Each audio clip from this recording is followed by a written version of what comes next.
All right, Organic Chemistry 2, Chemistry 3111. This is section 18.7 of chapter 18, where we started talking about electrophilic aromatic substitution. And during the last lecture, we took a look at alkylation, acylation, so Friedel-Crafts alkylation, Friedel-Crafts acylation. Then we took a look at sulfonation, nitration, and also halogenation. So we looked at all of these different reactions. And every time that we looked at an electrophilic aromatic substitution reaction, up to this point, we always used benzene. Every single time, every reaction that we looked at, it always involved just the use of benzene. And so what we want to answer in sections 18.7 and 18.8 is, what are the effects of adding groups to the ring? So it says here that two issues arise when we put a group on a ring, like a methyl group here, okay? Consider the nitration of toluene. So when we have a methyl group on our benzene, that's called toluene. Everybody should know what toluene is by now. And the question is, what happens if we try to nitrate toluene, right?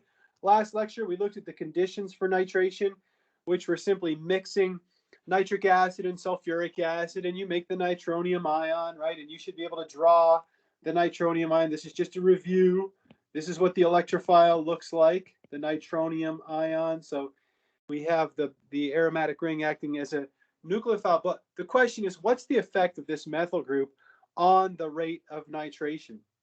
Well, it says here that toluene, as a matter of fact, toluene reacts much faster than benzene. It actually reacts about 25 times faster than benzene. And the reason why it reacts faster is because of the methyl group, okay? The methyl group is an electron donating group, which renders the aromatic ring a better nucleophile, right? We can write here that the methyl group is an electron donating group. Now, how would a methyl group donate electrons? It donates them via hyperconjugation, right? If you remember hyperconjugation, and if you don't, you could look that up. So hyperconjugation is the reason why the methyl group is electron donating. Well, okay, it reacts faster, good enough, that's fine. Okay, I can do my reaction in less time, okay? But what about the Regio selectivity, right? When we had just a benzene and we were doing an electrophilic aromatic substitution on benzene, it didn't matter where, if we did the substitution here or here, it meant nothing. But right, if we have something on the ring already, well, we have an ortho position, right? We have two ortho positions. We have two meta positions, and we also have a para position. So where's this nitro group going to go? Is it going to go in the ortho position, the meta position, or the para position, or will I end up with a mixture? Well, the answer to that question is shown right here on the next slide. It says that if you take toluene and you treat it with nitric acid and sulfuric acid, right, you produce the nitronium ion, you actually get a mixture of all three, ortho, meta, and para. But the statistical or the distribution of the mixture is not equal, okay? We get mostly ortho substitution and some para substitution. It's about a 2-to-1 ratio. And then we end up with so little meta nitration that it's almost negligible, right? 3% yield. That means if you put in 100 grams or 100 moles, I should say, you'd only end up with 3 moles of this. So not very useful, right? You're not going to be collecting a whole lot of the meta. Well, the next question that we want to answer is, okay, we got it, that the methyl group is electron donating, so it enhances the reaction. It runs faster. And now we've looked at the Regio selectivity. We know that the ortho and para products predominate with this methyl group, but the question is still why? Right? Why are we only getting the ortho and para and almost no meta? Well, in order to understand why, the key is in the sigma complex, okay? And what's the sigma complex? It's what's formed after the nucleophilic attack, right? This is the first step of all the reaction mechanisms for the orthonitration, for the metanitration, or the paranitration, right? We looked at this many, many times during our last lecture. We have the aromatic ring, which is behaving as a nucleophile. It attacks the nitronium ion, which is a dandy electrophile, right? But if we look at the sigma complexes, you notice that there's a marked difference in the sigma complexes that we get from ortho attack and para attack, right? And you should be able to draw all three of these. Okay, now I've saved you the time by just taking them out of our textbook and posting them on here. But what's the point? The point is that in each of the sigma complexes for both the ortho and para attack, we end up with this kind of situation here, where we have the positive charge of our sigma complex in the ring, so the positive charge in the ring, and then we have it right next to the carbon that has the methyl group on it. Well, what do we know? We know that this methyl group is donating electron density via hyperconjugation. It's an electron donating group. If we have electron density being poured into that positive charge, what does it do? It stabilizes it. So that explains why the ortho and para attack are preferred. If we look at the sigma complexes that result from para attack, well, the same thing. We end up with this same scenario where we have the positive charge adjacent to the methyl group, which again is an electron donating group. So you can see that the sigma complexes that result from ortho and para attack, and I'm kind of repeating myself here, they both have these scenarios or these contributors to the overall resonance hybrid, where we have the positive charge next to an electron donating group, right? Those are the ones in the green boxes. Now, if you look at the meta attack, we see that never occurs. We never end up with a resonance structure where the positive charge is adjacent to the methyl group. It doesn't happen. And so that is literally the answer to the question. If you're the kind of person who likes to look at a reaction coordinate diagram, okay, well, let's take a look at the amount of activation energy required to produce the ortho and para nitro products versus the meta. Well, here is just the reaction coordinate showing the first step, right? This is just for the nucleophilic attack, ortho attack, meta attack, para attack. And you see that the activation energy, right, for the ortho and for the para is much lower than that for the meta. I mean, the one for the meta is crazy high. Why? Because the intermediate, that sigma complex that's formed, is so much higher in energy. That's the answer, okay? And you have to understand that, right? You should be able to draw the sigma complexes, and you need to understand that a methyl group is an alkyl group, which is an electron donating group. If we go all the way back to chapter 1 in Organic Chemistry 1, we talked about hyperconjugation. It's a concept that comes up quite a bit in organic chemistry. Not every day, but it comes up enough that you need to understand that concept. So there you go. If you have a methyl group, we're going to have preferential nitration at the ortho and para position, and we answered the question as to why. So there you go.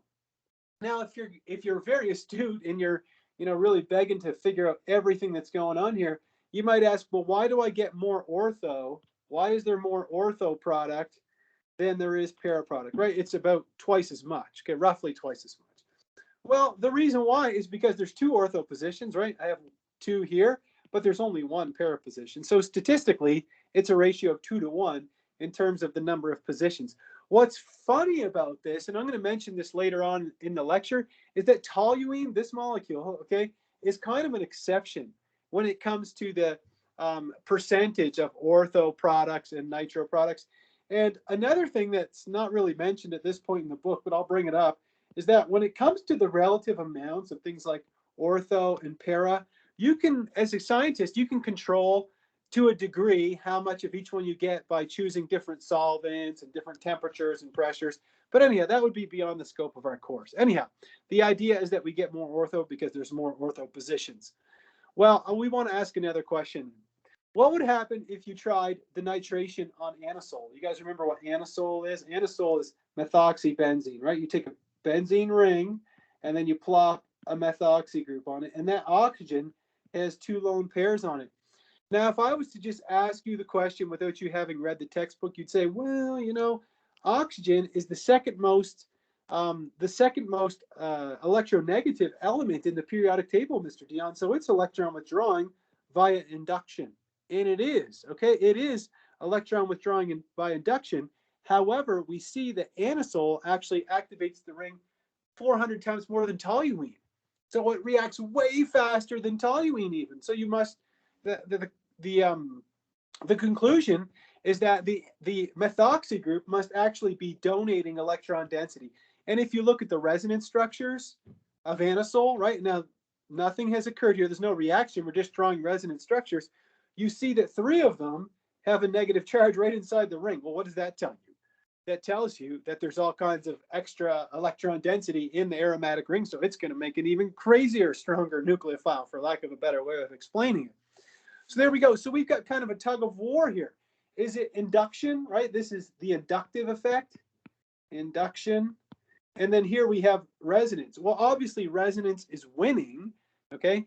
Hashtag winning, if the ring is activated 400 times more than toluene, right? The dominant effect must be the resonance effect, right? Where we see that negative charge delocalized throughout the aromatic ring. I'm going to tell you something that's really going to blow your mind, is that if you try to brominate anisole, you remember this last class? We talked about the bromination of benzene, and we said if you take benzene, okay, this is one of the first things that we looked at during our last lecture. We said if you take benzene and you treat it with bromine, you get no reaction. Nothing happens, right?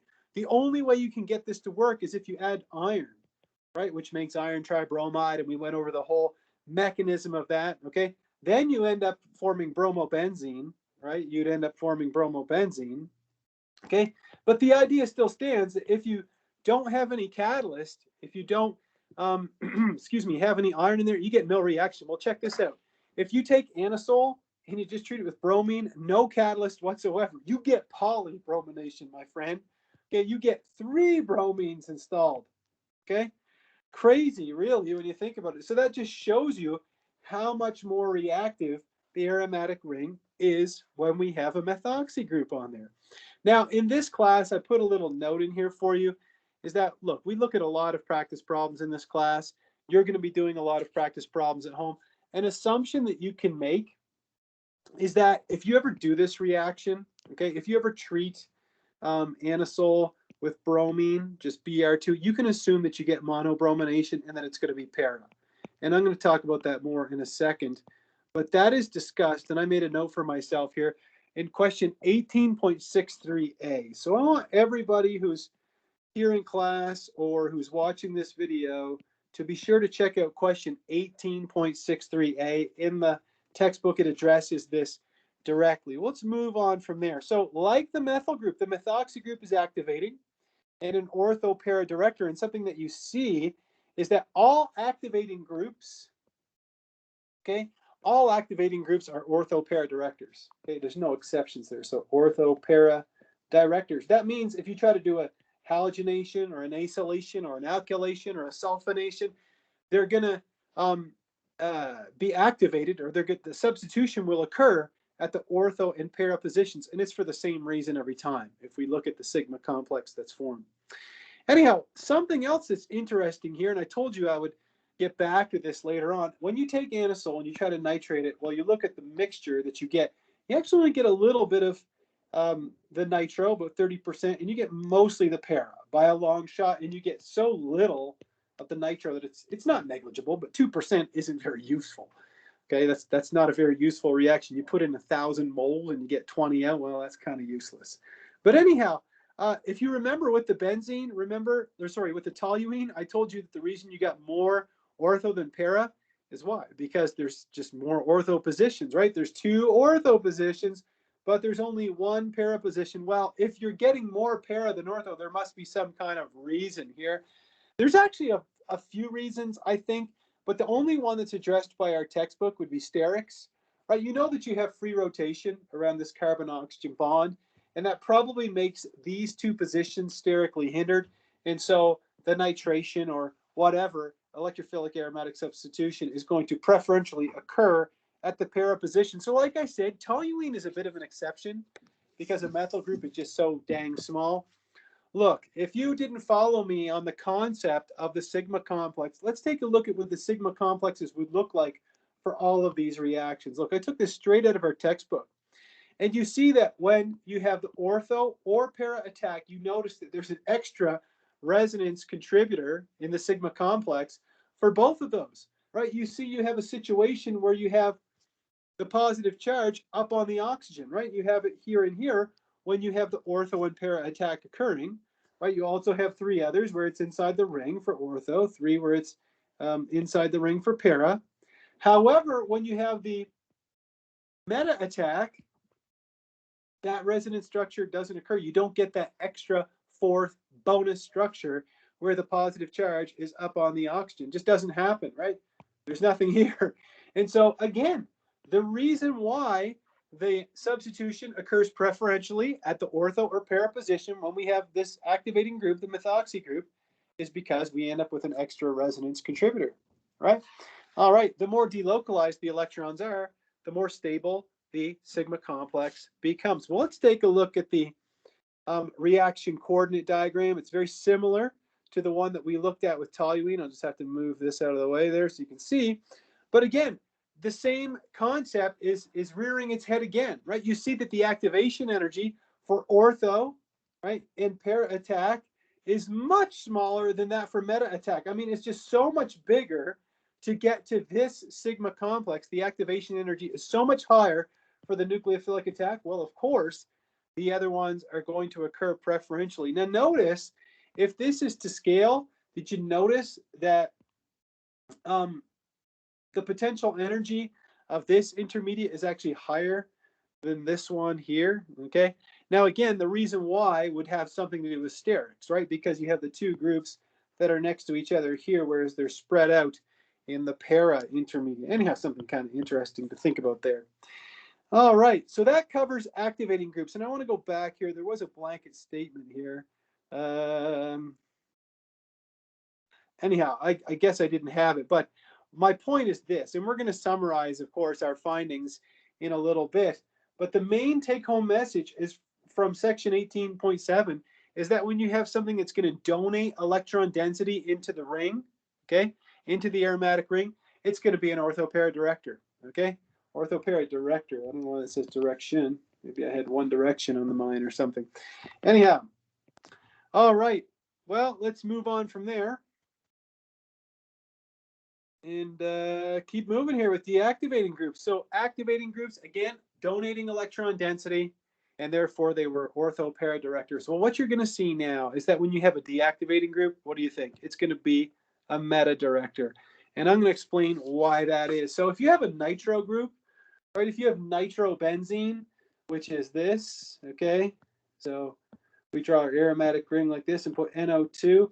Well, if you draw the full Lewis structure of the nitro group, which you should be able to do, you can see that the nitrogen is mega electron withdrawing for two reasons.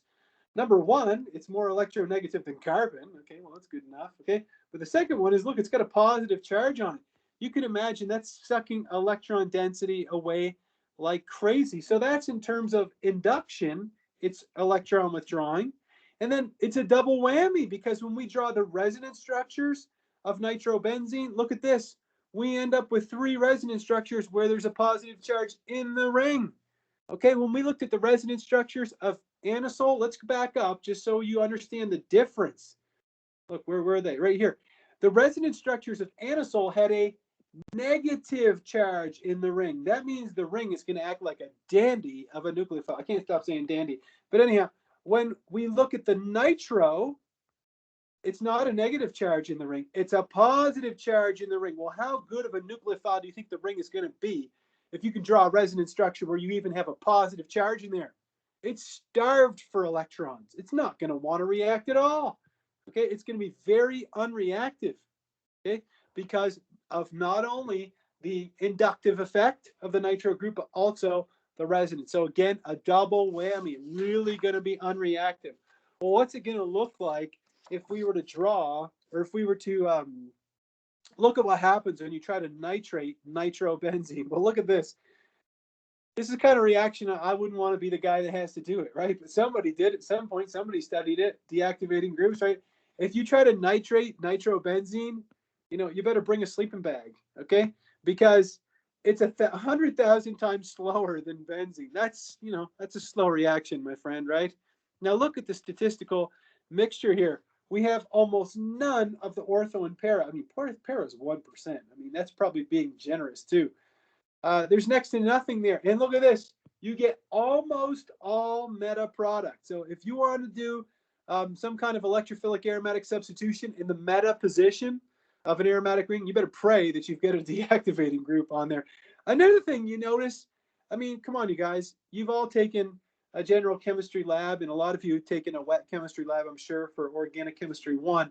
I mean, you know that nitric acid and sulfuric acid are dangerous, right? They're really strong acids. Well, can you imagine cranking them up to 100 degrees?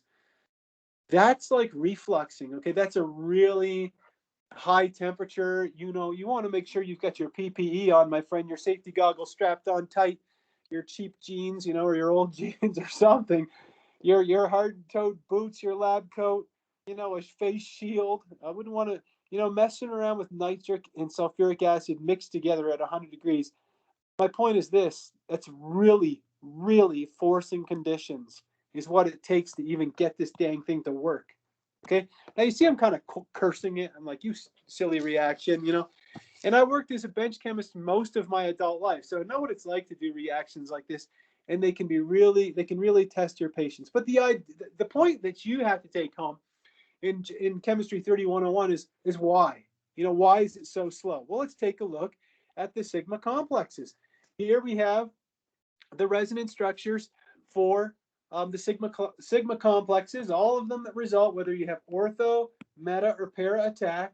Look at all of them, and you probably notice right away that there's some kind of issue with the ortho and para attack. There's a reason why this only occurs in a 1% yield. There's a reason why this only occurs with a 6% yield. The reason why the yields are so crappy is because you end up with a sigma complex where you have a positive charge. Let me zoom in here. You've got a positive charge next to something that is sucking electron density away, right? A nitro is an EWG. It's an electron withdrawing group. Well, how great of a scenario do you think that is?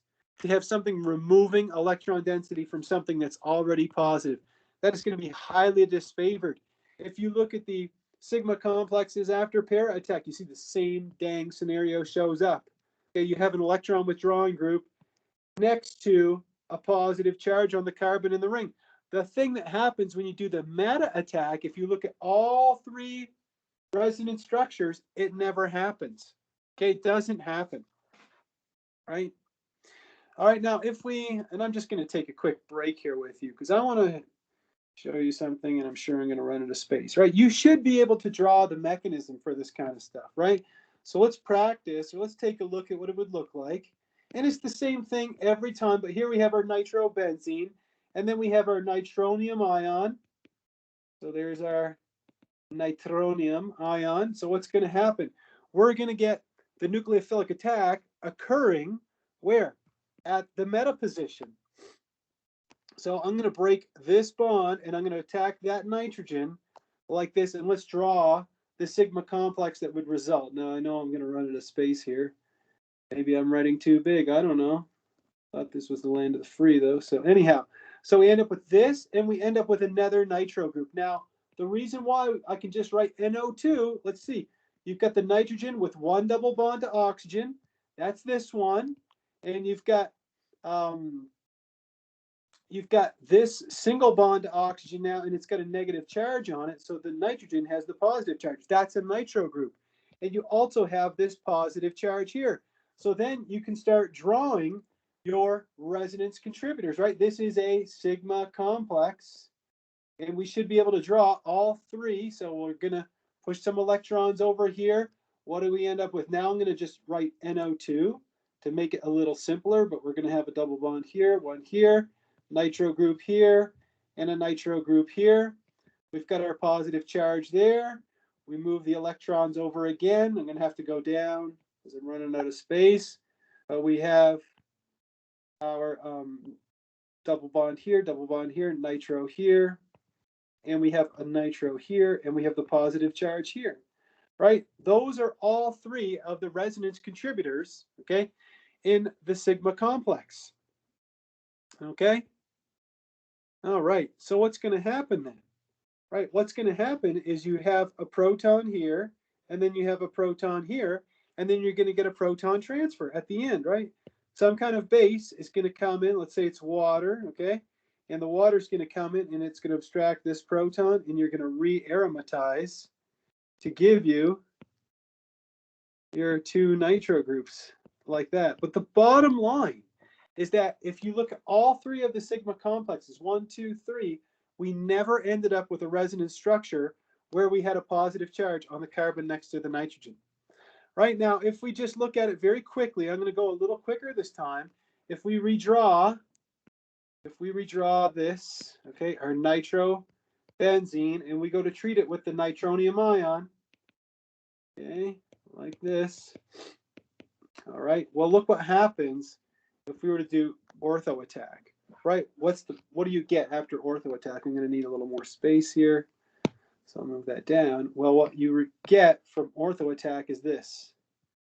Let's take a gander. You have these two double bonds. Those aren't changed. You have a nitro group here. Oops. And you have a nitro group here. But now you've got your positive charge here. Right? And you could draw all three resonance contributors. But the bottom line is this. You end up with a resonance contributor in your sigma complex where you have a positive charge next to that electron withdrawing group. And that is going to be disfavored. Not difavored. Disfavored. Okay? All right, or you could write it the Canadian way, right? Disfavored. Okay. Anyhow, hopefully you get the idea. Give me a thumbs up if you just follow me on the idea of the sigma complex being stabilized with an electron withdrawing group, or having greater stability is what I should say. I shouldn't use the word stabilized because it's not stabilized. It just has a greater stability when we have the meta attack occurring. Cha? Anybody with me? All right. Thanks, Skylar. Great. Excellent. Thanks, Jenna. Perfect. Okay. It's not an easy concept, is it? It's not supposed to be easy. It's organic chemistry, right? Anyhow, well, look, let's take a look at the reaction coordinate. Same thing we saw. The bottom line is that the activation energy, right, for ortho and para attack is just way higher than that for meta. And you can see that the sigma complex is more stable too, right? It's got a lower potential energy than the sigma complexes that result from ortho and para attack. Well, I want to move on to the next section, which is 18.9. And as my students have, told me before about organic chemistry, I think I've told you this already. I repeat myself a lot. But one of my former students used to say, organic chemistry is just learning all the rules and then the exceptions to those rules, okay? Well, what if you had a halogen on your aromatic ring? It would be fun for me to ask you and take a poll, and say, here's a benzene ring. We all know that if we have an activating group, right, it's going to be an ortho-para director, right? This is ortho, this is ortho, this is para. If we have a deactivating group, I told you why, you end up with the meta position. But what if you have a halogen? It says right here that the halogens are an exception. So what if you had chlorine here? Is chlorine a meta director or is it an ortho-para director? Well, if you think about chlorine in terms of its electronegativity, chlorine is a pretty electronegative element. It's electron withdrawing. And so you would think, well, if it's electron withdrawing, it should be a meta director, right? Shouldn't it? Well, it does withdraw electrons by induction. However, halogens can donate electrons through resonance, okay? And let's take a look here. Okay, so I told you how it can withdraw electrons by induction, right? What's the electronegativity of chlorine? It's about 3, okay? Well, halogens can donate electrons through resonance, and you should all be able to draw these resonance structures. So what do you notice about these? You end up with 3 resonance structures where you have the negative charge where? In the ring.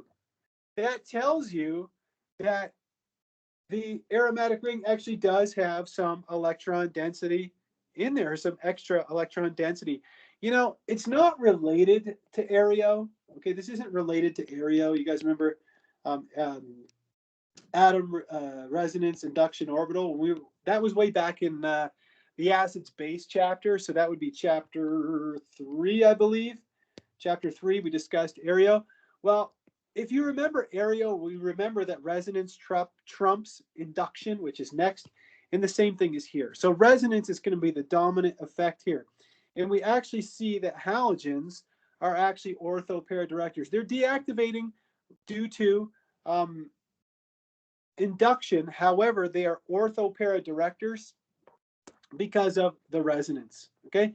And if you draw the sigma complexes that result from the electrophilic aromatic substitution that occurs at the ortho, meta, and para positions, what do you see? You see that in the ortho and in the para positions, we end up with an extra resonance contributor to the overall resonance hybrid of the sigma complex under both circumstances. Whereas, and we have a positive charge up on that halogen. Whereas, when meta attack occurs, we don't get that extra resonance contributor.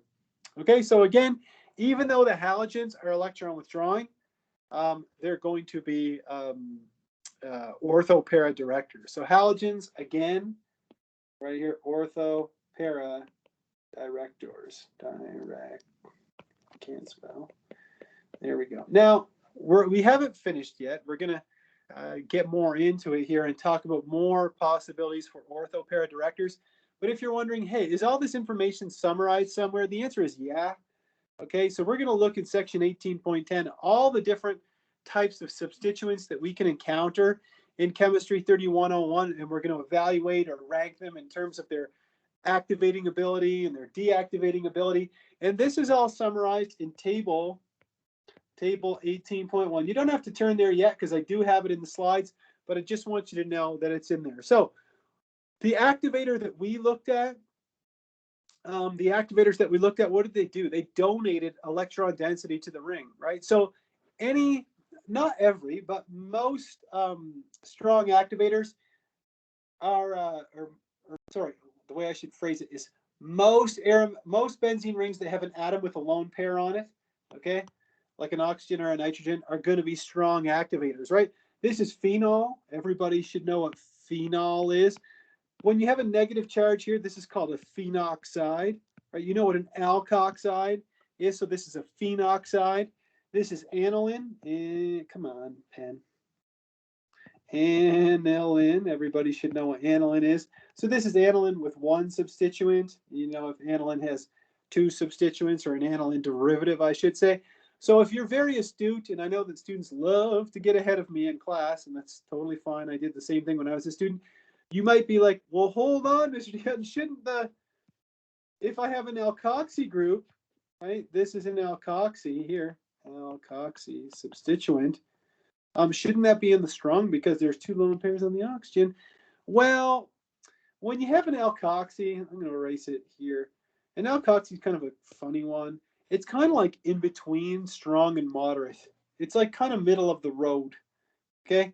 And we could even write that in here. It addresses it in the book. It's like between strong and moderate. I mean, and if you're wondering, oh, damn it, you know, this is going to involve splitting hairs. Well, when was the last time I tried to split hairs with a student? Okay, I don't do that.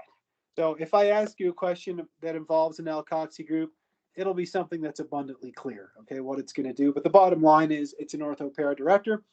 Moderate activators, you probably noticed that the rest of them, the ester, the amide, and this amide, right, they all have something in common, is that they all have an atom that can donate electron density into the ring, right? You could draw resonance contributors where they donate electron density into the ring, sure, but you're probably also thinking, well, hold the phone, Mr. Dion, you could also draw a resonance contributor where they're all removing electron density, right? Where electron density is going away from the aromatic ring, and that is true.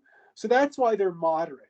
Okay, so strong activator and a moderate. And if you're wondering, okay, what's the difference between strong and moderate if they're both ortho para directors? What you're going to see, the reason why you've got to know when something is strong, something is moderate, and then something else is weak. Okay, the reason why it's important is because what if you have a molecule that's got more than one substituent? Then you, as a chemistry 3101 student, you've got to be able to evaluate that substituent. Say this one's strong, this one's weak, and then you kind of make your decisions about substitution based on that. And we're going to look at examples of that. Okay. And then in terms of weak directors, that's just an alkyl group. Okay. Alkyl groups. Alkyl groups, right? We've got a methyl, an ethyl, an isopropyl, a tert-butyl, right? Because they only donate electron density via hyperconjugation, right? It's not via resonance or anything like that. Okay, so those are, so we started it with strong, we started it then moderate, then weak again. Now when it comes to deactivators, well, we looked at the nitro, right? Why is a nitro such a strong deactivator? Because it's a hardcore electron withdrawing group. Well, you can imagine that if you have three substituents on a nitrogen attached directly to a ring, it's got a positive charge on it. Do you think that's pulling electron density away from the ring? I don't mean to sound like Chandler or something, but that is, well, you can't draw an arrow like that. But anyhow, you have a positive charge here. So that's sucking electron density away from the ring big time by induction. And then if you have a carbon that has three halogens, like let me give an example of that would be if you had, I don't know, if you had this, and we're going to talk about how to make this, like you had three bromines here, well, all of them are going to be pulling electron density away from the ring, and so that really deactivates it. And again, deactivators are what? Metadirectors. A moderate deactivator has a carbonyl or something with a pi bond on it attached directly to the carbon or the atom next to the ring. So examples are anything with a carbonyl directly attached to the ring. Kind of running out of space here, but a sulfonic acid. Okay, so again, I'll just rehash. This is a sulfonic acid, and those are going to come up again in today's lecture. And this one here is a nitrile. Right, but the bottom line is, what do they all have in common? They all have pi bonds on the atoms that are attached directly to the ring, right? That's what they all have in common. So those are moderate deactivators. And then in terms of weak deactivators, well, a halogen is weakly deactivating, but it's an exception, right? It's an ortho pair director because of resonance. Anyhow, there we go. So remember the halogens, chlorine, bromine, and iodine. Don't worry about fluorine, but chlorine, I started writing that then. And chlorine, bromine, and iodine are going to be deactivators, but they're the only ones that are ortho pair directors. It's an exception. You need to know it. And as I told you, all of this information is summarized in table 18.1. This is table 18.1 here. So, I would recommend printing it out maybe when you're studying and familiarizing yourself with it. And we're going to take a look at a question that involves, being able to determine whether something is an activator or deactivator. Anyhow, and, is this an exhaustive list? No. You're going to be asked to apply, your knowledge of this table to some compounds that might not even be in here and be able to say, well, it's going to be closest to this. So, this should be a moderate deactivator or whatever. Anywho. Okay. Well, let's take a look at a practice problem. And to solve this problem, if you haven't read the textbook already, I would recommend, getting out table 18.1. It might be handy to help you with this. Some of the questions are easier than the others, for sure. But we'll take a look at it together. What about the first one? I have nitrobenzene. So that's the name of this molecule. It's just plain old nitrobenzene. What do you think of this? The question is, predict whether the ring is activated or deactivated, and then the strength, and then, so is it strong, moderate, weak, and then predict the directing effect. So what about nitrobenzene? Would that be a activator or a deactivator? Strong, weak. Could anybody answer that?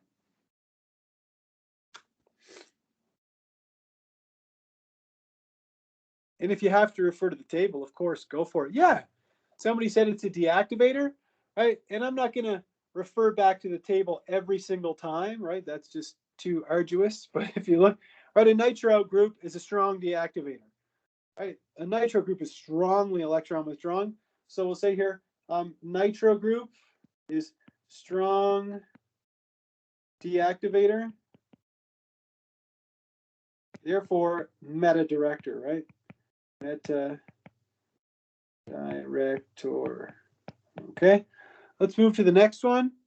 We have an acyl group, right? Remember when you have a carbonyl and this, right? That's an acyl group.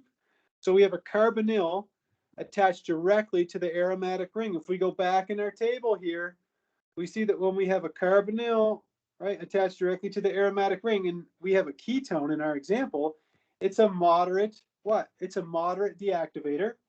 Therefore, it's going to be what? It's going to be a meta director. So let's go back here. So we'll put here moderate deactivator.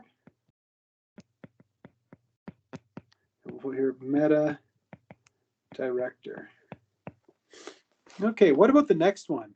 Bromobenzene. Could anybody tell me, would this be an activator or a deactivator? And what type it would be? Yeah, thanks, Jenna. Absolutely. It's a deactivator, but it's an exception, isn't it? It's a weak deactivator. So it's a weak deactivator. And it is an ortho para director. And this is the exception, right? Because normally deactivators are what? Meta directors. Exactly. Thanks, you guys. Excellent. Excellent. Now, the last one is the trickiest one, isn't it? Right? Because we didn't see anything that's exactly like this, okay, so far. But I want to think about it just in terms of, you know, what could happen with this double bond. I'm going to zoom in on it here maybe a little bit. You know, so what you might want to think about, where's my blue pen? What you might want to think about here is, you know, how is this double bond to a nitrogen, right, going to affect my aromatic ring? Well, I want to show you something. I want you to think about that double bond to a nitrogen. Well, a nitrogen is more electronegative than a carbon. So it's almost like you've got a carbonyl of sorts, right? It's like it's an electron withdrawing element. And so you can kind of think about it like this. Now, if you're like, I'm not 100% sure about that, Mr. Dion. Well, look, here's what you would do then. What if you do a resonance structure, right? What if you do a resonance structure like this? What is it going to give you? It's going to give you something that looks like this. Let's take a look. So we'll draw a resonance arrow like that, and then we're going to end up with something. We have our aromatic ring. I'm trying to be, that's ugly. Trying to be consistent with the size of my slide. Let me shrink it a little bit here. There we go. I tell my kids, I'm going to put you in the shrinker. There we go. Here we go. Oops. So it's going to look something, son of a gun. Good gravy, man. There we go. All right. So we're going to have a negative charge here. I don't know why I'm drawing a positive charge. There we go. So you can see that we're removing electron density from our aromatic ring, right? Just like we could with a carbonyl. And so this is going to be what? It's going to be a moderate deactivator. Activator, okay? Therefore, it's going to be a meta director. All right, here you go, a meta director.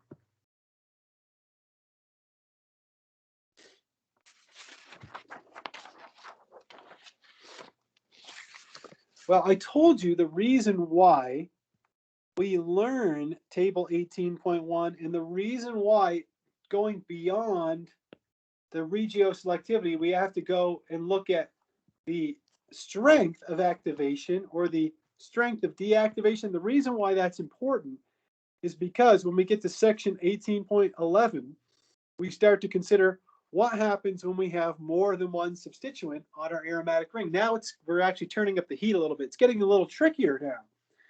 So let's just, I'm reading directly off the slide. It says the directing effects of all substituents attached to an aromatic ring must be considered in an electrophilic aromatic substitution reaction.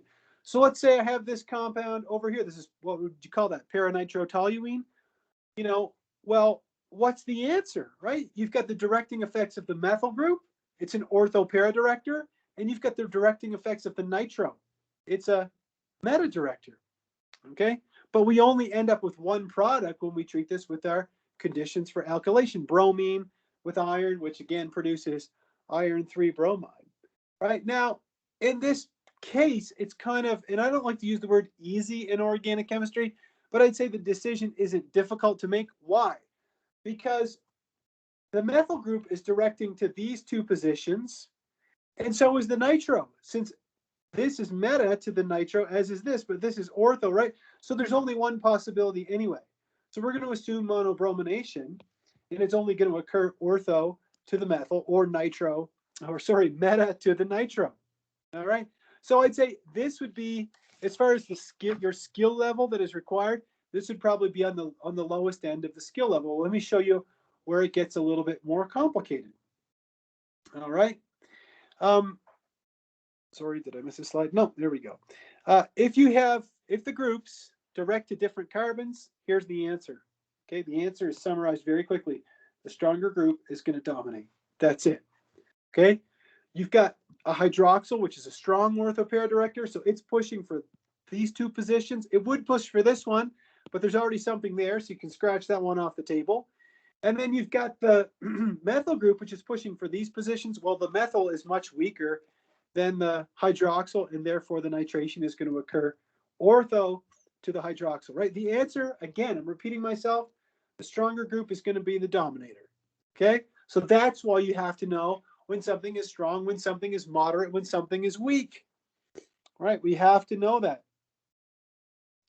Well, you've got to consider what happens when you've got steric hindrance occurring when you're trying to do an electrophilic aromatic substitution reaction, okay? If you have a monosubstituted ring and it's a para director, well, in that case, probably the para is going to predominate, okay? Why? Just because this group is taking up too much space. Now, I want to point out something here, that there is an exception that we looked at today, didn't we? Toluene is an exception to this, isn't it? Right? Do you remember when we looked at the nitration of toluene? We saw that it mostly occurred at the ortho position. But again, toluene is an exception, and I would say depends, and I told you this before, but I want to write it down, depends on reaction conditions. And that, again, I'm never going to get into different reaction conditions. That's way beyond the scope of our class. But the bottom line is, if you have anything outside of a methyl group, like an ethyl or an isopropyl or a butyl or a terbutyl, whatever, okay, in that case, the para is going to predominate, okay, because of steric effects. Another one here is if you have a 1,4 disubstituted ring, and let's say they're both ortho para directors here, well, you can see that you have an alkyl group here that is an ortho para director. It's pushing for these positions. It can't push for this one because there's something there. And then you've got this guy, the methyl group, which is pushing for these two positions. Well, since this is a lot bigger, okay, steric effects are going to predominate, and you're mostly going to get the substitution in the ortho position to the methyl group because it's smaller, okay? These are all the little nuances. They're not really exceptions. They're more nuances, okay? Or considerations that have to be taken into account when we have multiple substituents.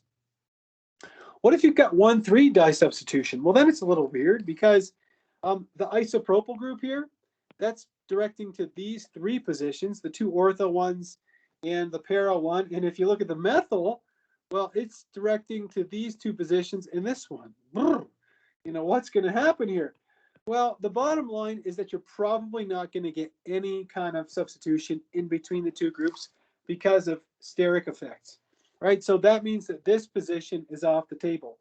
Well, remember then that this guy is still pushing for here and here, but it's probably going to occur at this position because of steric effects. It's going to go to the less hindered spot. All right, again, so this is, we've looked at mono substitution, we've looked at 1,4 disubstitution and 1,3 disubstitution. Well, with that in mind, I want to turn our attention to something that's a little different. Okay, it's still in the same section, but a little different, and that is the concept of what's called a blocking group. Blocking group.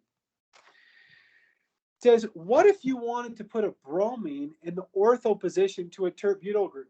Okay, let's think about this reaction right here. You know, there's no good way to do that, is there? Because based on sterics, this is an ortho para director, so that means it's going to direct to all three of these positions, but it's so dang big that you're only going to get bromination occurring at the para position. So how would you get it to go into the ortho position? What would you do in order to force it there? Well, in order to force it into the ortho position, so to speak, what you would use is a blocking group. Now, so the question is what if you had something here that was a meta director?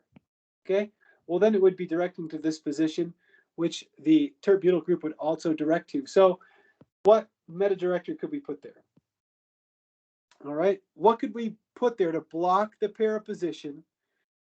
And what could we have that could be easily removed? And the answer is sulfonic acid, right? Remember the sulfonic acid? It was in table 18.1. It's a moderate deactivator. Okay, it's also a meta director. So we'll put here moderate deactivator, okay? And it's a meta director. Okay, well, if it's a meta director and a moderate deactivator, that means that it's going to be pushing for this position, and the tert-butyl group is going to be pushing for this position as well. Now, I've gotten ahead of myself here because I did want to review this chemistry up here, so let's do that. Let's take a step backwards, I guess. So sulfonation, we looked at this last class. We talked about sulfonation. It was covered in section, what was it? Section 18.3, I believe. So 18.3, we looked at sulfonation. So remember fuming sulfuric acid, which is a mixture of sulfur trioxide and sulfuric acid.